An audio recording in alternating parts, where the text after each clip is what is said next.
सीताराम सरकार की जय। श्री गुरुदेव भगवान की जय। सभी दर्शकों को कोटि कोटि प्रणाम। श्री राम जय राम, जय जय राम। श्री राम जय राम, जय जय राम।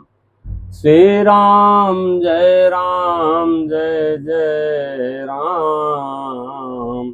श्री राम जय राम, जय जय राम।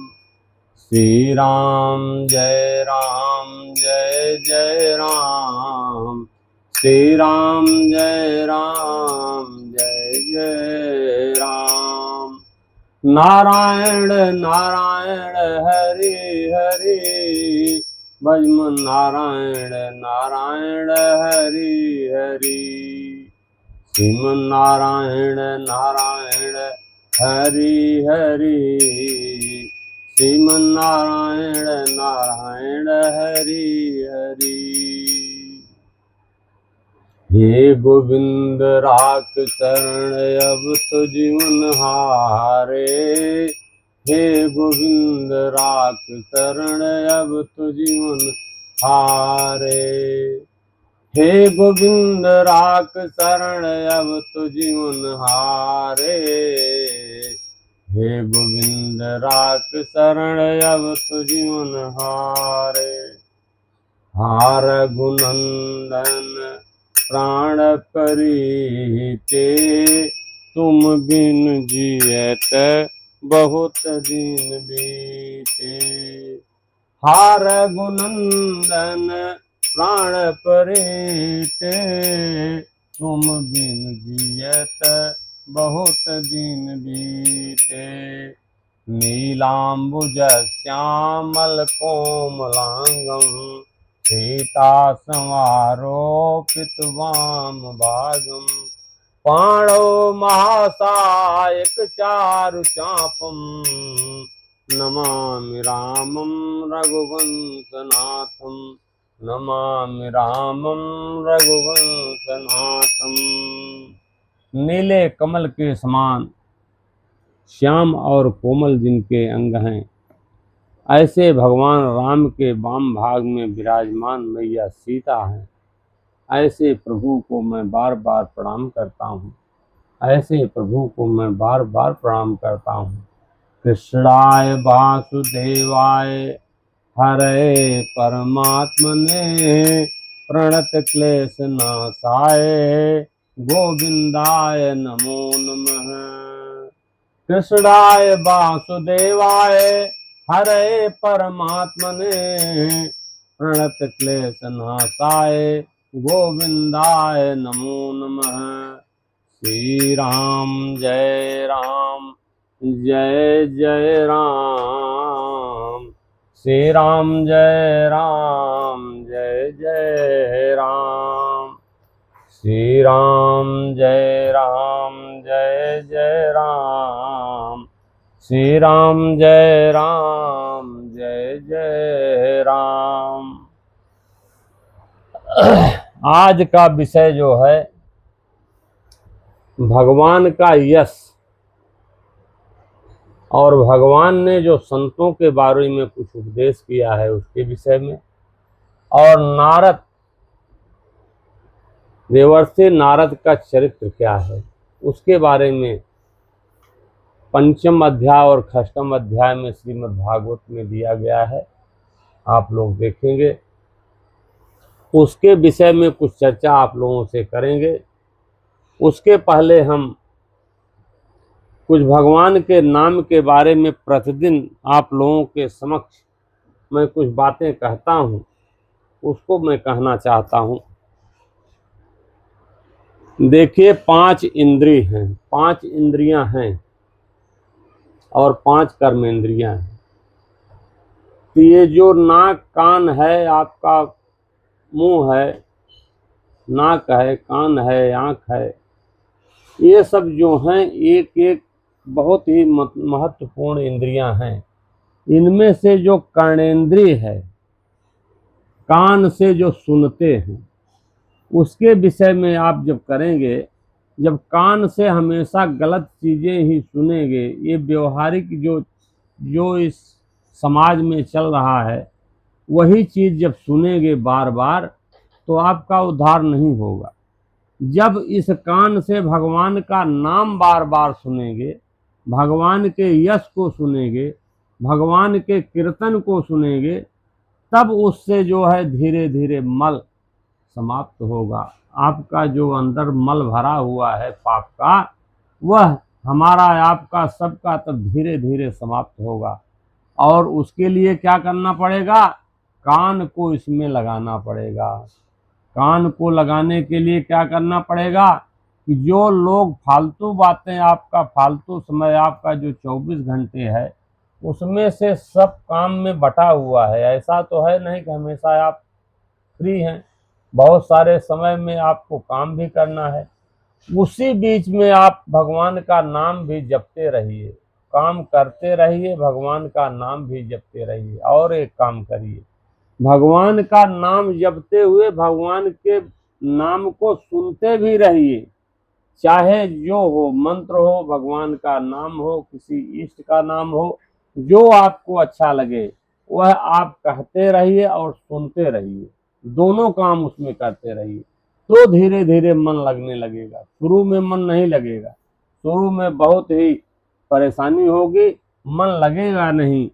इसीलिए भगवान ने बहुत अच्छा एक जगह संवाद आया है, आपको बताते हैं। भगवान ने संतों के बारे में कहा है, और प्रश्न किसने किया था? प्रश्न किए थे हनुमान जी और भरत लाल ने। भगवान से जब प्रश्न किया कि हे प्रभु, नाम जपते जपते धीरे धीरे जब भक्ति महारानी का प्रादुर्भाव होगा तो आदमी संत हो जाता है। तो संत कैसे होते हैं, कौन संत होता है, कैसा होता है, उस विषय में जब प्रश्न किए तो भगवान ने बहुत अच्छा कहा है। क्या कहा है? संतय संत भेद बिल गाई, प्रणत पाल मोह कहूँ बुझाई। संतन के लक्षण सुन भ्राता, अगणित श्रुति पुराण विख्याता। हे भगवान, हे भाई भरत और हनुमान जी, सुनो, संत के बहुत सारे लक्षण हैं, वह तुम्हें मैं समझाता हूँ। कौन कौन से? संतय संतन कैयस करनी, जिमि कुठार चंदन आचरणी। काटय परस मलय सुन भाई, निज गुण दे सुगंध बसाई। संत और असंतों की करनी ऐसी है कि कुल्हाड़ी और चंदन का आचरण। कुल्हाड़ी तो काटती है, लेकिन चंदन जो है उससे सुगंध आती है। ताते सुर सीसन चढ़त, जग बल्लभ श्रीखंड। अनल दाह पीटत घन ही, परसु बतन यह तन। इसी गुण के कारण चंदन देवताओं के सिर पर चढ़ता है, जगत का प्रिय हो रहा है। और कुल्हाड़ी मुख को दंड मिलता है, अग्नि में जलाया जाता है और घन से पीटा जाता है। विषय लंपट शील गुना कर, पर दुख दुख सुख सुख देखे पर। समय भूत रिपु विमद विरागे, लोभा मरस हरस भय त्यागी। संत विषयों में लंपट लिप्त नहीं होते हैं, और जो विषय भोगी होते हैं वो असंत होते हैं। इसलिए उनको किसी प्रकार का भय नहीं रहता है। कोमल चित दीनन पर दाया, मन क्रम बचन मन भगति अमाया। सबहि मान प्रद आप अमानी, भरत प्राण मम सम पे प्राणी। उनका चित्त बड़ा कोमल होता है संतों का, और क्या है, वे दीनों पर हमेशा दया करते रहते हैं। मन वचन और कर्म से मेरी निष्कपट भक्ति करते हैं, सबको सम्मान देते हैं, स्वयं मान रहित होते हैं। हे भरत, वे प्राणी संतजन मेरे प्राणों के समान होते हैं। विगत काम मम नाम परायण, सात बिरत बिनत मुतितायन। शीतलता सरलता मैत्री द्विज पद प्रीत धर्म जयत्री। उनमें शीतलता होती है, ब्राह्मण के चरणों में प्रीति होती है, धर्मों में उत्पन्न करने वाले होते हैं, और नाम के हमेशा परायण रहते हैं, हमेशा नाम को जपते रहते हैं। हमारे नाम में ही उनकी रुचि लगी रहती है। ये सब लक्षण बसहि जासुर, जानहु तात संत संतत फुर। समदम नियम नीति नहीं डोलहि, परस वचन कबहू नहीं बोलहि। ये सब संतों के लक्षण हैं। ये लक्षण जिसको दिखाई दे वही संत हैं, और मुख से कभी कठोर वचन नहीं कहते हैं। निंदा स्तुत उभय सम, ममता मम पद कन। ते सज्जन मन प्राण प्रिय, गुरु मंदिर सुख पुन। निंदा और स्तुति बड़ाई दोनों समान हैं, और मेरे चरण कमलों में जिनकी ममता है वे गुणों के धाम सुख की राशि संत जन मुझे प्राणों के समान प्रिय हैं। श्री राम जय जय राम, नारायण नारायण हरि हरि। श्रीमन नारायण नारायण हरि हरि। आज देवर्षि नारद के बारे में, उनका पूर्ण चरित्र के बारे में हम चर्चा करेंगे। व्यास जी का और नारद जी का संवाद। व्यास जी ने सर्वप्रथम जो है नारद व्यास जी से प्रश्न करते हैं कि हे व्यास जी, आप तो पूर्ण ज्ञानी हैं, आप सब कुछ में पूर्ण हैं। बहुत सारे वेद, बहुत सारे पुराणों का आपने वर्णन किया है, यहाँ तक कि महाभारत का बहुत अच्छा वर्णन किया है। महाभारत में आपने युधिष्ठिर के बारे में जो बताया है बहुत अच्छा कहा है। आपने जो भीष्म पितामह के बारे में जो चर्चा आप किए हैं, भीष्म पितामह और द्रौपदी का संवाद भी जो आया है बहुत ही अच्छा है। एक एक करके महाभारत के बारे में आप देखेंगे कई पुराणों में और आता है। भागवत में तो यह संवाद जो है व्यास जी का और नारद जी का छोटा है, लेकिन और दूसरे पुराणों में बहुत बृहद है। उसमें आया है कि नारद ने बताया है कि आपने एक एक चीज कहाँ कहाँ क्या क्या आपने किया है। आपने बहुत ही अच्छा जो है अभिमन्यु के चरित्र को बताया है, लेकिन वहां भी बताते हुए आपने भगवान के नाम का गुण का गान नहीं किया, भगवान का कहीं भी चरित्र आपने नहीं लाया, इसीलिए आपको असंतोष है। और एक चीज बोले, युद्ध के बारे में भी जो आपने बताया बहुत अच्छा बताया। अर्जुन के चरित्र और कर्ण के चरित्र के बारे में भी बहुत अच्छा बताया है, लेकिन कहीं भी श्री कृष्ण के बारे में आप चर्चा नहीं किए, जबकि यह ज्ञान आपको था कि श्री कृष्ण ही सब कुछ कर रहे थे। भगवान कृष्ण ही उस युद्ध क्षेत्र में सब कुछ कर रहे थे, जो कुछ भी हो रहा था, और वह चीज भीष्म पितामह को भी मालूम था और कर्ण को भी मालूम था। लेकिन आप जैसे ज्ञानी व्यक्ति क्यों ये भूल गए कि भगवान के चरित्र का भी कुछ गान किया जाए। इसलिए भगवान के चरित्र का कहीं भी आपने नहीं गाया। यहाँ तक कि जब द्रौपदी का चीरहरण हुआ तो उसमें सारी बीच नारी है कि नारी बीच सारी है कि सारी ही किनारी है कि सारी ही किनारी है।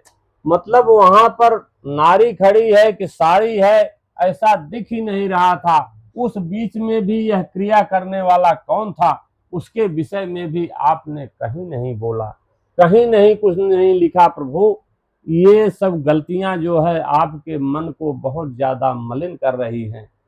यही लेकर के आपकी मलिनता बढ़ गई है। आप दुर्योधन के बारे में भी अच्छा लिखा है। आपने एक एक पात्र को बहुत ही अच्छे से समझाया है।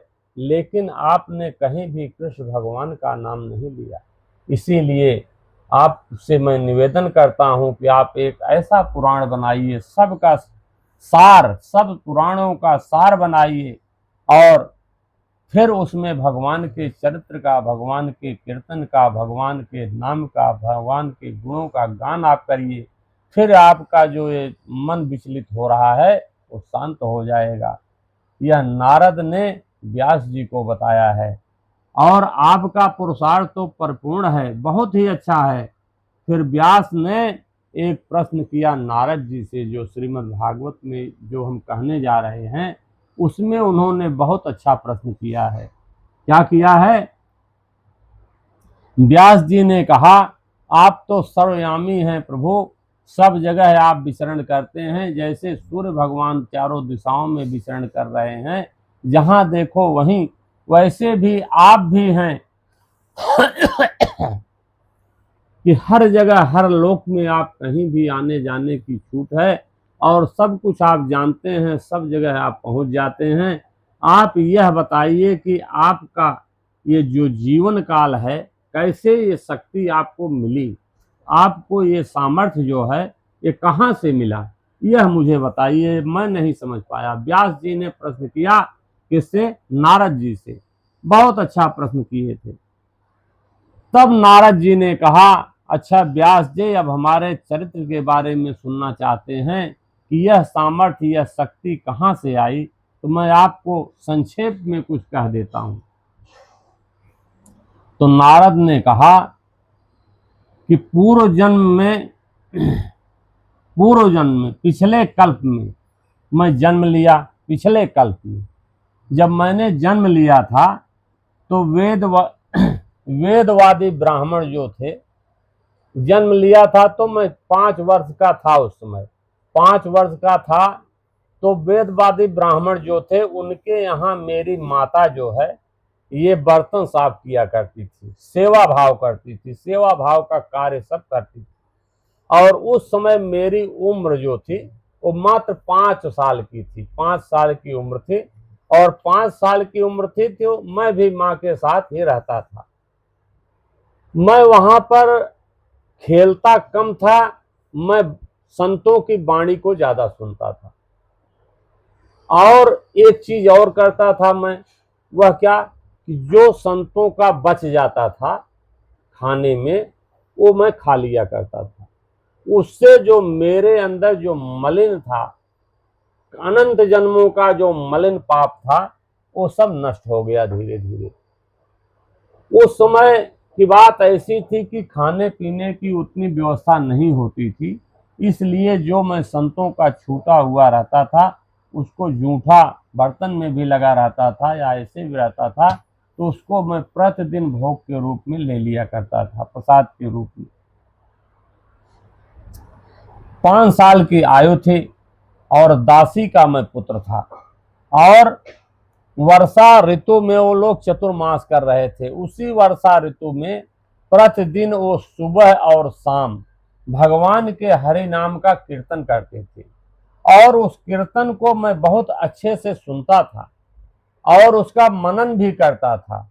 और जब दोपहर में 1 घंटे या 1.5 घंटे का कुछ विश्राम लेते थे तो उस समय मैं उसको अपने मन से कहना आरंभ करता था।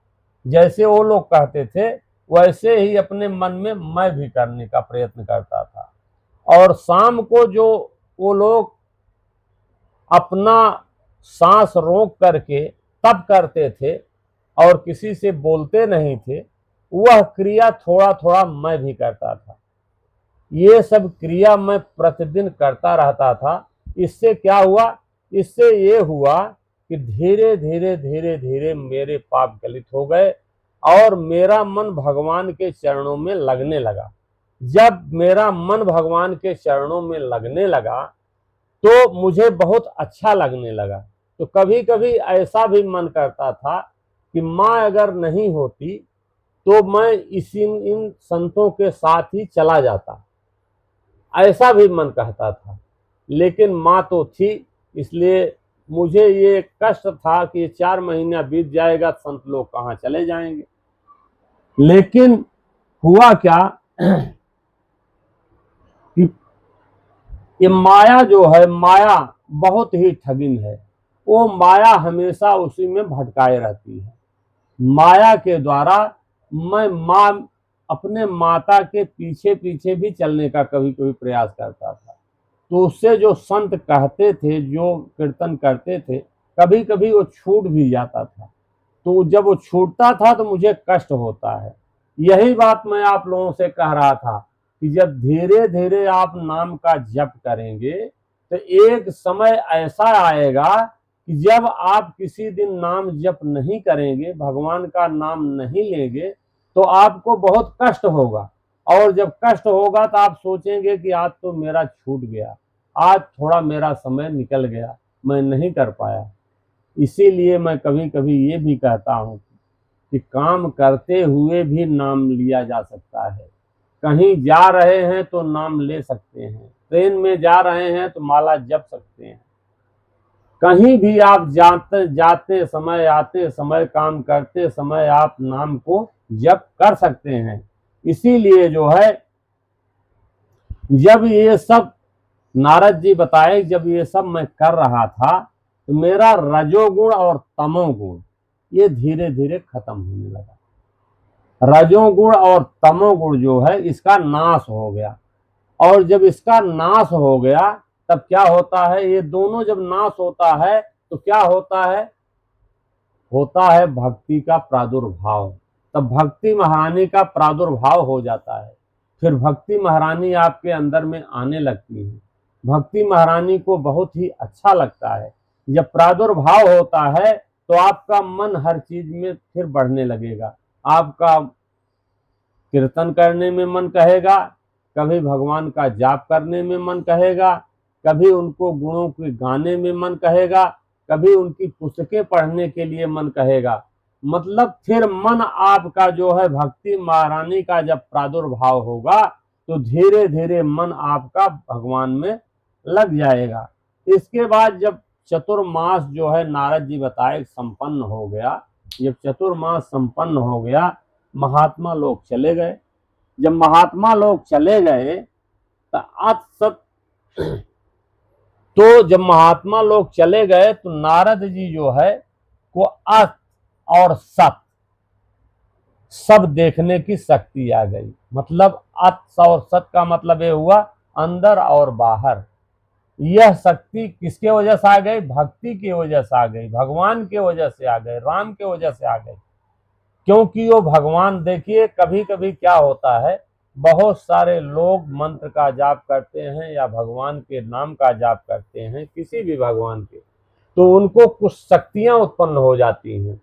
जैसे आप सुने होंगे कि ये संत थे, यहाँ थे, तो आपको एक सेकंड में वो कलकत्ता पहुंच गए, वहां से फिर बनारस पहुंच गए, और कहीं पहुंच गए, चेन्नई पहुंच गए। तो ये सब शक्तियां आती हैं। और कुछ संतों के बारे में तो नहीं बोलना चाहिए, जब ये सब शक्तियां आती हैं तो उसका दुरुपयोग करते हैं, और दुरुपयोग में जब दिखावा करते हैं तो उनका उद्धार नहीं हो पाता है। इसलिए आप लोगों से मैं बार बार प्रार्थना ये करूंगा कि जब आपको भी भगवान का कुछ विलक्षण रूप दिखाई दे, कुछ आपको, आपके अंदर भी कुछ अनुभव होने लगे, तो आप किसी को बताइए मत, किसी को कहिए मत। ये सब किसी से कहा नहीं जाता है, कहने से आपका वो लुप्त हो जाएगा। इसीलिए आप देखेंगे बहुत सारे लोग मंत्र जंत्र तंत्र करने लगते हैं, भूत प्रेत ये वो करने लगते हैं, शक्ति का दुरुपयोग करते हैं, उससे पैसे कमाने का साधन बना लेते हैं। जब पैसे कमाने का साधन बना लेंगे, न इस लोक में रहेंगे न उस लोक में रहेंगे, कहीं भी नहीं उनका उद्धार होगा, न यहाँ उद्धार होगा न वहां उद्धार होगा। इसीलिए आप लोगों से मेरी करबद्ध प्रार्थना है कि कोई भी थोड़ा ही करिए, जितना ही हो सके प्रभु का नाम लीजिए, और उससे जो मिले उसी में संतुष्ट रहिए। तो नारद जी ने फिर बताया, नारद जी ने कहा जब चतुर्मास समाप्त हो गया, सभी संत लोग चले गए, एक दिन जो है हम माता जी के साथ में रहते थे, और जैसे संत लोग करते थे वही मैं धीरे धीरे करने का प्रयत्न करता था। मैं कीर्तन भी करता था, मैं नाम जप भी करता था, मैं उनके जैसा आंख मूंद करके कभी कभी वो बताते थे, संत लोग बताए थे कि भगवान के चरणों से लेकर के भगवान के मुख तक धीरे धीरे पूरी शरीर उनका देखिए, फिर ऊपर से लेकर के नीचे तक भगवान का शरीर देखिए, आंख मूंद करके। वो मैं करता था, लेकिन मुझे अभी ऐसा नहीं था कि भगवान मुझे प्राप्त हो जाए या दिखाई दे, ऐसा नहीं हो पा रहा था। लेकिन मैं निरंतर करता था, निरंतर करता था, माँ के साथ में रहता भी था, सब काम भी करता था। एक दिन ऐसी घटना घटी कि माँ जो है गौ का दूध दुहने के लिए गई, गाय का दूध दुहने के लिए गई, तो माँ जो है को सर्प काट लिया। माँ को जब सर्प काट लिया तो माँ खत्म हो गई, मृत्यु हो गई। जब माँ की मृत्यु हो गई तो मैं उत्तर दिशा में जो है चल दिया। उत्तर दिशा में बहुत समय तक जाते समय मुझे भूख प्यास नींद ये सब भी लगती थी, कहीं भी सोता था, कहीं भी चलता था, लेकिन कोई अच्छा स्थान नहीं दिखाई दिया।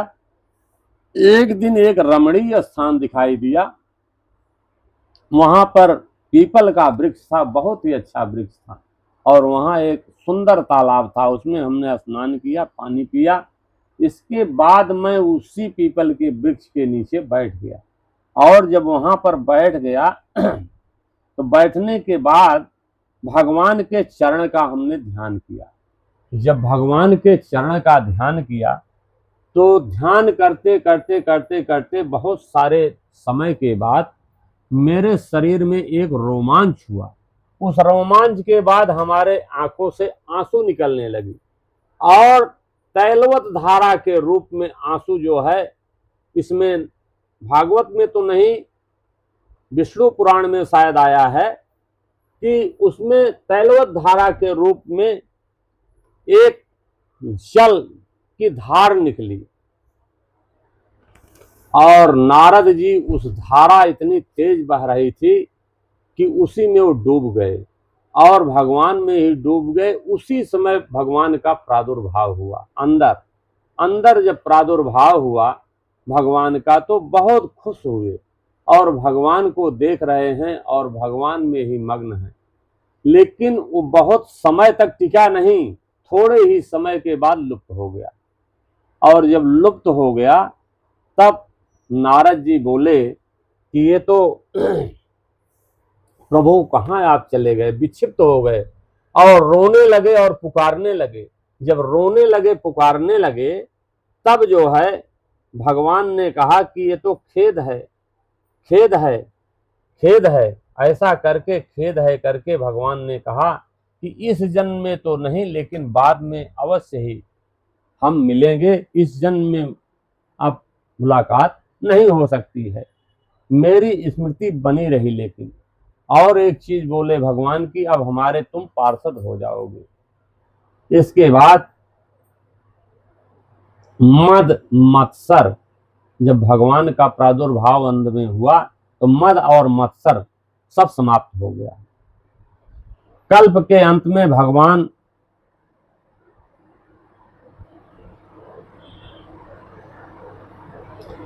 भगवान जब सैया पर सोए हुए थे तो उसी समय जब ब्रह्मा जी उनके अंदर सृष्टि को लेकर के जाने लगे तो उसी में मैं भी चला गया। जब मैं चला गया उनके साथ में, तो फिर से जब जन्म हुआ, मारीची आदि ऋषियों का जब होने लगा, ब्रह्मा जी का हुआ, फिर मारीची का हुआ, तो उसी साथ में मेरा भी जन्म हो गया। जब मेरा भी जन्म हो गया, इसके बाद जो है हर जगह हमारे हमको रोक टोक नहीं है, हर जगह मैं जाने आने लगा, और इससे ही भगवान की कृपा से मैं आज ऐसा हो पाया, और मेरा हृदय जो है शुद्ध हो गया। जिन लोगों का चित्त जो है निरंतर विषय भोगों की कामना से आतुर हो रहा है, जिसके लिए भगवान की लीलाओं का कीर्तन संसार सागर से पार जाने का जहाज है, यह मेरा अनुभव है। मतलब भगवान को अगर पाना है, भगवान को से पार पाना है, और भगवान को चाहते हैं आप, तो नारद जी का कहने का मकसद ये है कि आप भगवान के नाम का कीर्तन करिए, भगवान के नाम का जाप करिए, फिर भगवान को आप प्राप्त कर सकते हैं। और क्या कहा है इसमें, वेद दत्ता मिमा मीणा स्वर ब्रह्म विभूषणम मूर्छा त्वत्वा हरि कथा गायमान श्राम्यहम। भगवान की दी ही स्वर ब्रह्म से विभूषित वीणा पर तान छेड़कर मैं उनके लीलाओं का गान करता हुआ संसार में विचरता हूँ। जैसे मैं ये तान छेड़ करके भगवान ने ही जो दिया है, इसको सुन करके सुना करके मैं चारों तरफ विचरण कर रहा हूँ, ऐसे ही भगवान के नाम को लेते हुए आप अगर चलेंगे तो आपका भी उद्धार हो जाएगा। ये व्यास जी को कह रहे हैं कि हम व्यास जी आपके लिए ही नहीं कह रहे हैं, पूरे संसार के लोगों को बता रहे हैं कि भगवान के नाम का जैसे मैं बीड़ा लेकर के इस समय पूरे संसार में भ्रमण कर रहा हूँ, ऐसे ही अगर संसारी लोग भगवान के नाम को गाते हैं, सुनते हैं, कहते हैं तो उनका भी उद्धार हो जाएगा। जिन लोगों का चित्त निरंतर विषय भोगों की कामना में हो रहा है, उसके लिए भगवान की लीला, कीर्तन, ये सब जरूरी है। ये सब जब धीरे धीरे आएगा तो धीरे धीरे मन जो है उसमें लग जाएगा। और सूत जी कहते हैं, सौनकादि ऋषियों देवर्षि नारद के व्यास जी किस प्रकार कहकर जाने की बाद में नारद जी ने कहा कि हे व्यास जी, अब तो बहुत सारी चीजें आपको हमने बताया, अब हमें जाने की आज्ञा दी।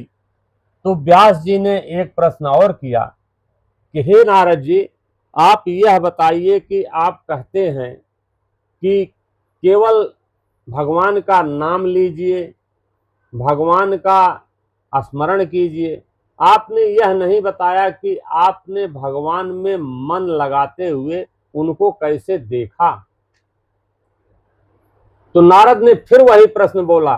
नारद बोले कि हे व्यास जी, हम तो आपको बताए कि बहुत सारा प्रयत्न हमको नहीं करना पड़ा, भगवान का नाम लेते लेते, उनके गुणों का गान करते करते और उनका ही सुबह शाम स्मरण करते करते एक दिन थोड़े ही समय पीपल के वृक्ष के नीचे बैठ करके मैं थोड़ा ही आंख मूंद करके और भगवान का चिंतन कर रहा था।